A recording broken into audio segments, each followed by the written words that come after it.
Bună ziua! Voi pregăti compot de gutui. Voi avea nevoie de 2 kg și jumătate de gutui, apă rece, zahăr tost, iar pentru aromă voi folosi 2 plicuri de zahăr vanilat sau batoane de scorțișoară sau se poate lăsa compotul simplu.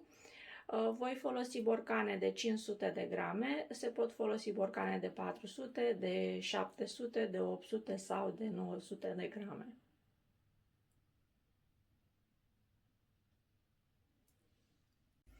Voi tăia gutuile. Gutuia este spălată cu apă rece. O voi tăia în jumătate.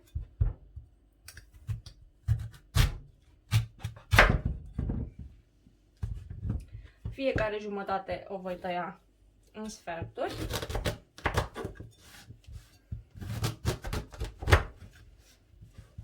Și fiecare sfert în bucăți mai potrivite. Voi tăia gutuia de acest cotor, voi scoate cotorul.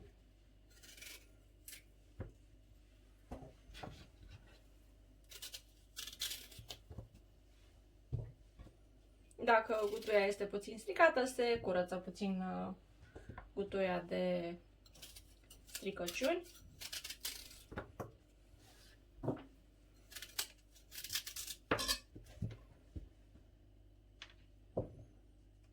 Apoi voi tăia gutuia în bucăți mai mici, cam în felul acesta.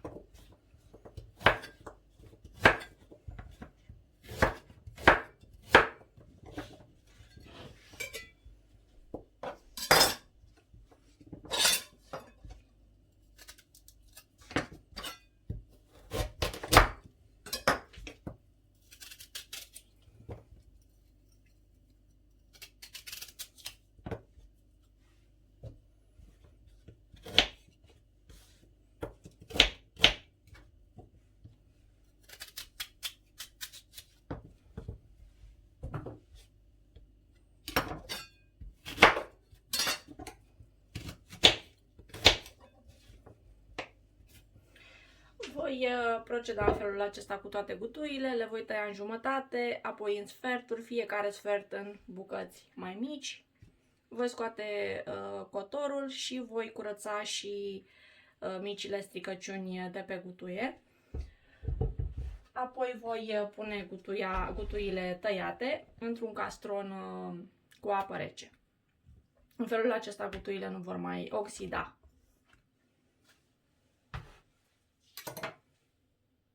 Am terminat de tăiat gutuile în bucăți mai mici și am aruncat apa în care au stat gutuile, apa rece.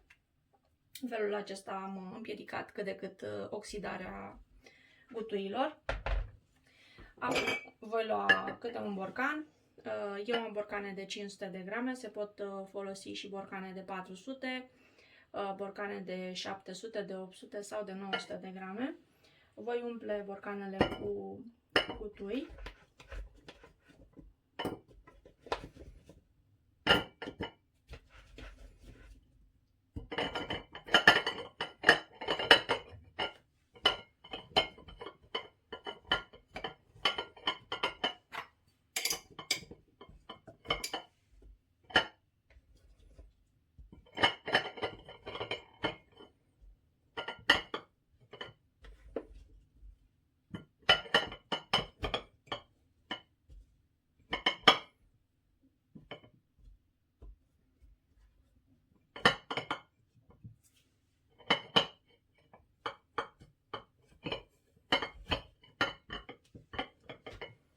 În felul acesta.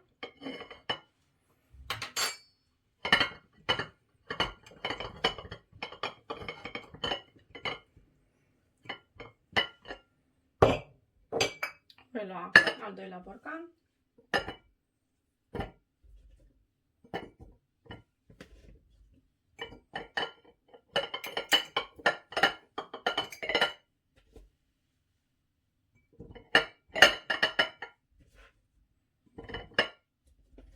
Voi continua să umplu borcanele cu gutui până le voi termina pe toate de umplut.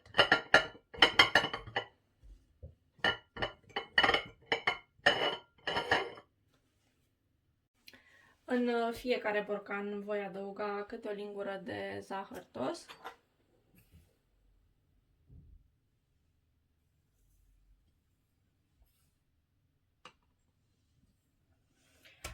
La borcane până în 500 de grame se adaugă câte o lingură de zahăr tost.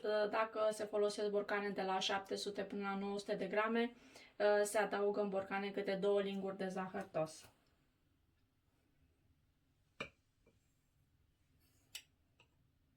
Folosesc borcane de 500 de grame, voi folosi câte o lingură de zahăr tost pentru fiecare borcan.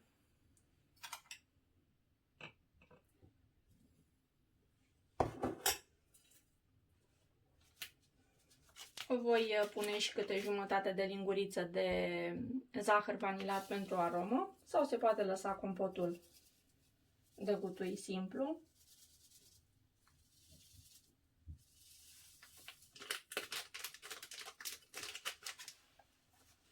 Apoi voi umple borcanele cu apă rece.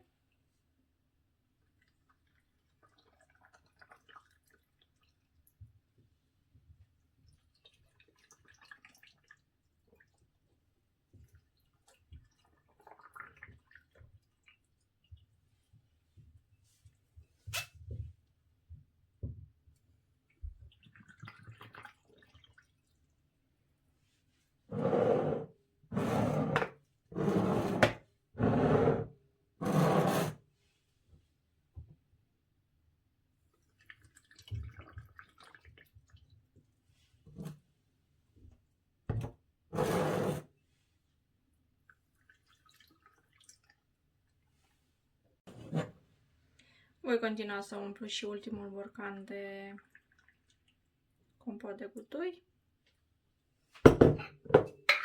Voi capsa borcanele cu capac foarte strâns.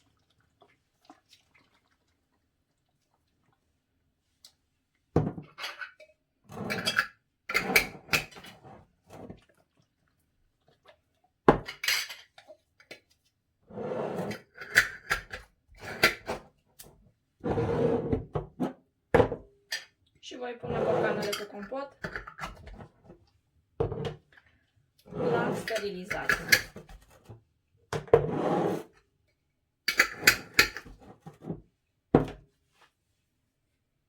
Am terminat de umplut borcanele cu acele gutui, zahăr tost, câte o lingură de zahăr tost în fiecare borcan, jumătate de linguriță de zahăr vanilat la fel în fiecare borcan și am umplut borcanele cu apă rece. Acum voi steriliza borcanele.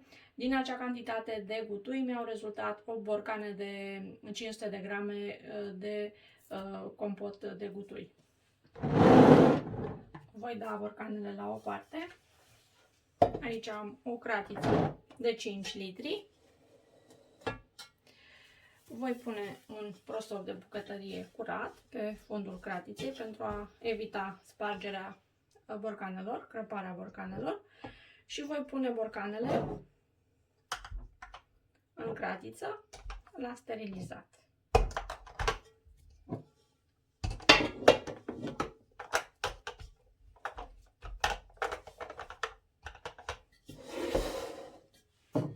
Voi mai aduce o cratiță, voi pune un prosop, la fel curat. Această cratiță este de 3 litri. Și voi pune borcanele rămase. Voi pune apă rece în borcane până la nivelul capacelor.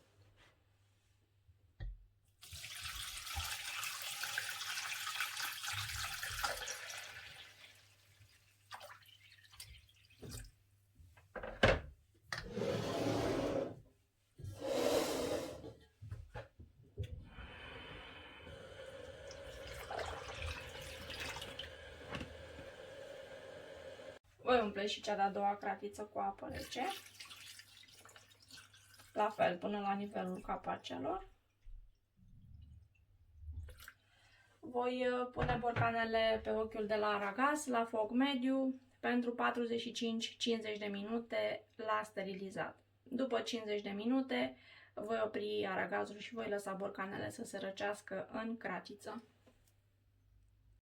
Borcanele sunt gata, s-au sterilizat 50 de minute la foc mediu. Voi opri aragazul și voi lăsa borcanele în cele două cratițe să se răcească pentru o oră, două. În momentul când borcanele sunt răcite foarte bine, le voi lua din aceste cratițe, le voi șterge cu un prosop și le voi depozita în cămară.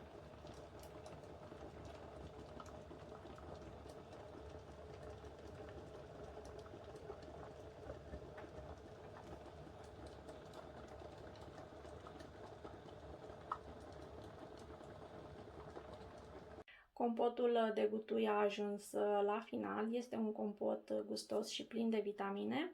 Borcanele cu acest compot se sterilizează 45-50 de minute la foc mediu. Cu cât sterilizarea este mai lungă, cu atât vor rezista mai mult în cămară, beci sau pivniță.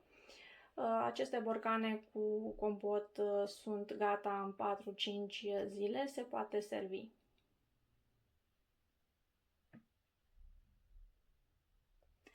La revedere!